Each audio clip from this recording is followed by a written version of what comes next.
Over a year ago, Microsoft released an announcement that they're going to be making a lot of changes to greatly improve security.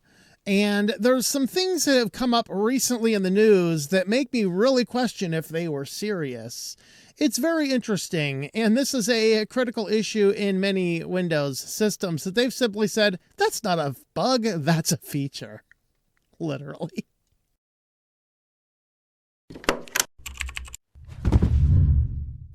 Welcome back to Switch to Linux. If you like this type of content, please feel free to subscribe to the channel, leave us a like and a comment down below. And we are going to be talking a little bit about Microsoft here on our Windows Wednesday. And of course, the purpose of this is just to get in there and just show you that there are security vulnerabilities. I mean, there's security vulnerabilities everywhere, but I just want to show you the seriousness of this. Like looking recently, there was just a couple days ago, we did a discussion on the KeyPass malvertising campaign, which will come up again in this video as we get into our content. But what that was, now that's nothing bad with KeyPass as a program. KeyPass as a program is excellent, but somebody had forked it into a malicious copy and was using malvertising to spread password stealer malware across the internet using that. And that was a serious concern. And I wanted to address it in that way because there's a lot of security issues we always need to be looking at. And that in of itself wasn't a problem with the software. It was what somebody did with the code of the software. But just recently, in fact, just last night, KeyPass XC discovered somebody attempting to do a similar thing to them. And on their Fosstodon page, they announced it very quickly. They alerted GitHub to it, and they had the whole thing taken down in 2.5 hours. And so responding to security is what we want to address here. And looking back just about a year ago, in fact, from this date, a little like a year and 2 weeks ago, from Ars Technica, Microsoft ties executive pay to security following multiple failures and breaches. So this is, yes, last year's article, but it's relevant here.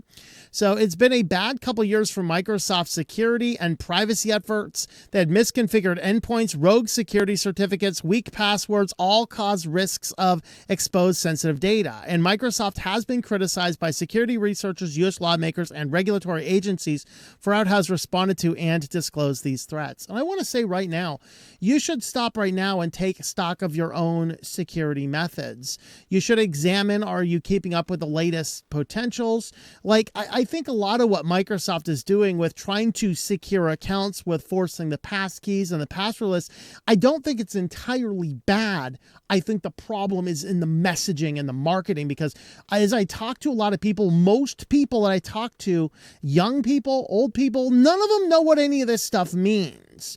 And we have to stop and ponder and question, maybe there's something tragically wrong if Microsoft is removing passwords and people still have a password mindset. Now, what do we need to do about this? Of course, take some further steps. I personally am taking steps right now to examine all of the different elements out there and see what we can do to secure our accounts further. And I do this every couple years because security accounts have changed in many ways. I'm very saddened to see that most accounts out there still are not supporting any more multi-factor than just text messaging. And I generally don't tie my phone to things. YubiKeys are great. They still do not have nearly as much support as they should. Passkeys have almost no support. And the reality is that we should be looking at security regularly, and it is important to do that. And that's kind of what Microsoft has tipped their hat at in this article. Now, it goes back to the Storm 0558, and I addressed this one on that malvertising, the KeyPass malvertising campaign video a couple of days ago, and I'm not going to rehash all that here. Just in summary, they were using a malvertising campaign to get people to download a Trojan software from GitHub. And they were doing it for like the whole summer. And it caused a lot of issues when they finally discovered it. And then shortly thereafter, about 6 months later, another group called Midnight Blizzard was able to compromise legacy non-production test tenant accounts to gain access to Microsoft systems for as long as 2 months. And nobody caught on. So in an attempt to turn things around, Microsoft announced something it called Secure Future Initiative in November 2023. As part of the initiative, Microsoft today announced a series of plans and changes to its security practices, including a few changes that have already been made. And who's this? Charlie Bell, who is the security executive vice president, says, "We are making security our top priority at Microsoft." And he says part of this will make the senior leadership's team pay partially dependent on whether the company is meeting our security plans and milestones. And they say that they are making security by design, security by default, and security by operations. I'm mentioning here, of course, 6 pillars. And then they went on to say, as for concrete fixes, Microsoft has implemented automatic enforcement of multi-factor authentication by default across more than 1 million Microsoft Entra ID tenants within Microsoft. And honestly, the multi-factor is good. I do not like when it's tied to phones. But it is good on many other ways, and we are getting in increasingly more ways of actually doing this. KeyPass XC, for example, the one I use, not KeyPass that we talked about, but KeyPass XC now supports your TOTP, it supports your passkeys, it supports all of these things. There is not a reason not to do some of this stuff. That is all free and open source software that you can manage all these things. Of course, you set up multiple different accounts, multiple different things, just to verify that you can get in. Unfortunately, a lot of the companies that support passkeys at all, some of them do not allow you to do more than one passkey, which is a little bit sad in that respect. But what we are seeing is that there are more security options. But the problem is that these guys don't realize, most people don't know what all these mean. And sad to say, but a lot of us don't want to change. I don't want to change. You don't want to change either. Now, well, of course, we are getting to a world where writing down your passwords in a little black book by your computer is probably one of the safer options now, because somebody has to physically break in and steal it. I'm not sure I'd do that in a place where they don't punish criminals, but that certainly is a way to go. I use password managers. Of course, I use KeyPass XC. I use YubiKeys, and we are right now in the process of setting up an OnlyKey. There's the empty packaging for it, and we'll be doing a video about that soon. But OnlyKey is turning out to be a nice little key. Now, why am I bringing up a year-old article and yelling at Microsoft? Well, Windows RDP, this is the remote desktop protocol that allows you to remote access into a computer over the internet, lets you log in using old revoked passwords, and Microsoft has said this is a feature, not a bug. You can't make this crap up, folks. So Microsoft has said it has no plans to change a remote login protocol in Windows that let people log into machines using passwords that have been revoked. Cat. Hi, kitty. He's going to knock over my light back there. I know it. All right. So people expect that once they've taken this step, none of the devices that rely on the password can be accessed. So you're like, oh, you know what? We hear, oh, change your password. A security breach happened. Okay, you rush in there. You change all your passwords. Remote desktop protocol doesn't care. The way to remotely control your computer over the internet does not revoke old passwords. And Microsoft says, now that's a feature, not a bug. What? So they say the behavior is a design decision to ensure users never get locked out. So much for security by design. Right? Am I making this stuff up? I mean, I know these are two technical articles. Maybe something's going on here. So independent researcher Daniel Wade reported the behavior earlier this month to the Microsoft Security Response Center. So he provided step-by-step instructions for reproducing it. He went on to test it several different places. And Wade wrote, "This isn't just a bug, it is a trust breakdown. People trust that by changing their password will cut off unauthorized access." Indeed, as I was in there in my Google accounts last night, setting up the OnlyKey passkeys in there, I had there's a one-click button. I could log everybody out, we don't have that option. If I changed the password, every other account would be like, hey, you need to change something. Something changed in your account. But no, not with remote desktop. So it's one thing if anybody does after suspicious compromise is what? Old credentials. They say old credentials continue to work for remote desktop, even from a brand new machine. Defender, Entra ID, and Azure don't raise any flags. There's no clear way for the end users to detect or fix the issue. No Microsoft documentation or guidance addresses the scenario directly. Even newer passwords may be ignored while older ones continue to function. So, in response, Microsoft said this behavior is a design decision to ensure at least one user account always has the ability to log in no matter how long a system has been offline. As such, Microsoft said the behavior doesn't meet the definition of a security vulnerability, and the company engineers have no plans to change it. Now, what they did do is they added a little caution sign down here. This sign was just added recently. When a user performs a local login to their credentials are verified locally against a cached copy before being authenticated with an identity provider over the network. If the cache verification is successful, the user gains access to the desktop even if the device is offline.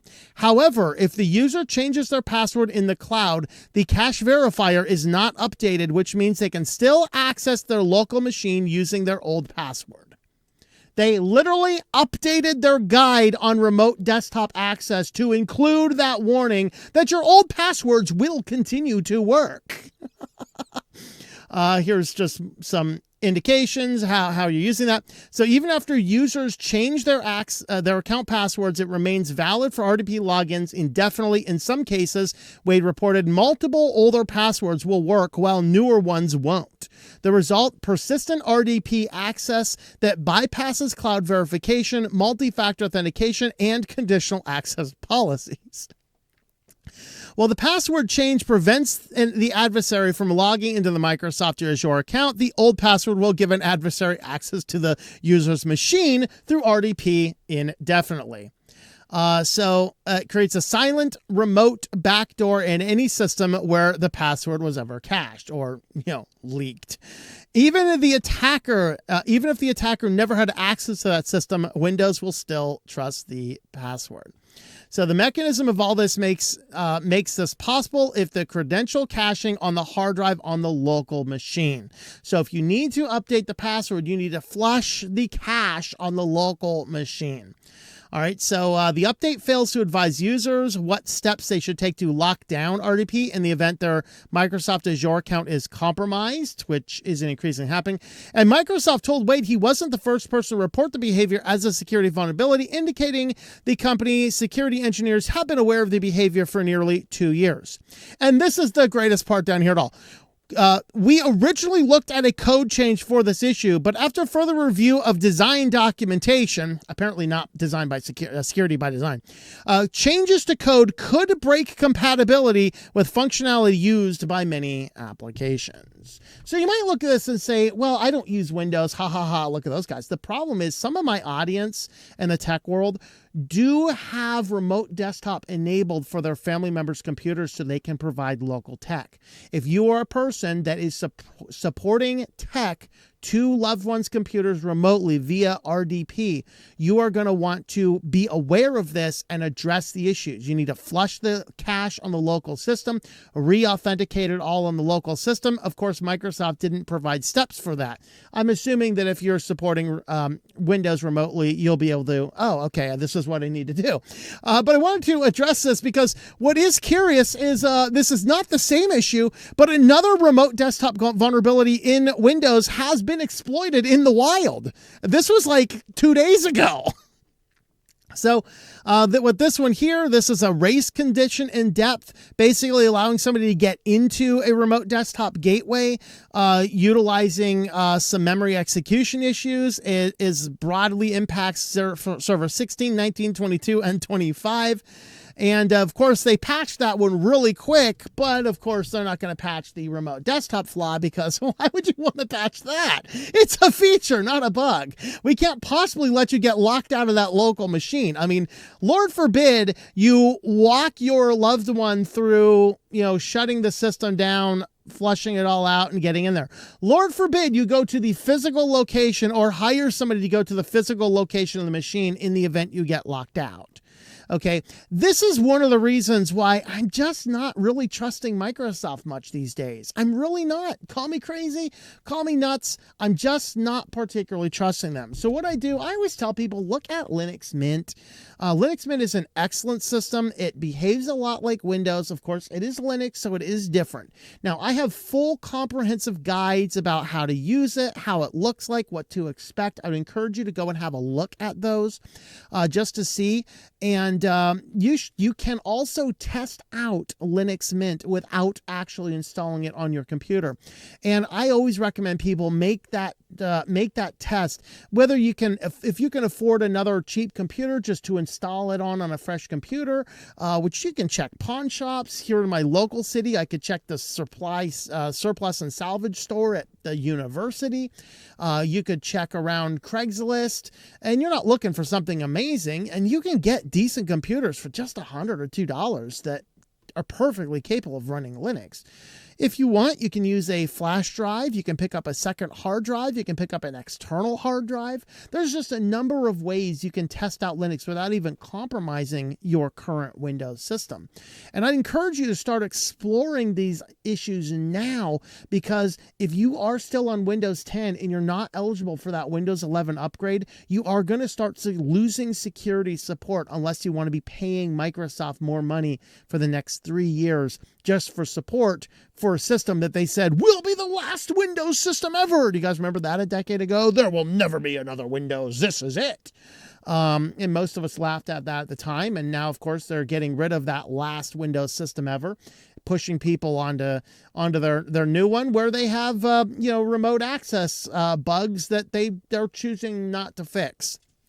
Have a look over at the Linux Mint website, linuxmint.com. Hit the install instructions. They'll walk you through everything. They walk you through downloading it, verifying it. They walk you through how to create it, how to boot it. And I have videos on all of these different steps, so you can have a look at my particular channel. And I will actually leave you on this video with a comprehensive look at what you're going to expect on Linux Mint.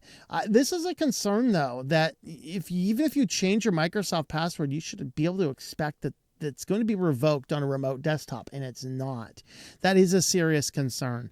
So let me know your thoughts. Is Microsoft really dropping the ball on this further? Is this finally enough for you to go, maybe I should look into someone else where they actually take security seriously? And by the way, if you do need to remote desktop into these computers, you can do it. The difference is that Windows bakes that protocol into the system. Linux Mint, you just have to install it. Now, to be clear, it is not active on every system. You have to have actually activated it. But in the event you have, well, there is now a backdoor into your system that is resistant to password changes and will allow a hacker to get in if your system has been compromised. So let me know your thoughts about this in the comments down below. Thanks for watching, and I hope that you enjoy switching to Linux.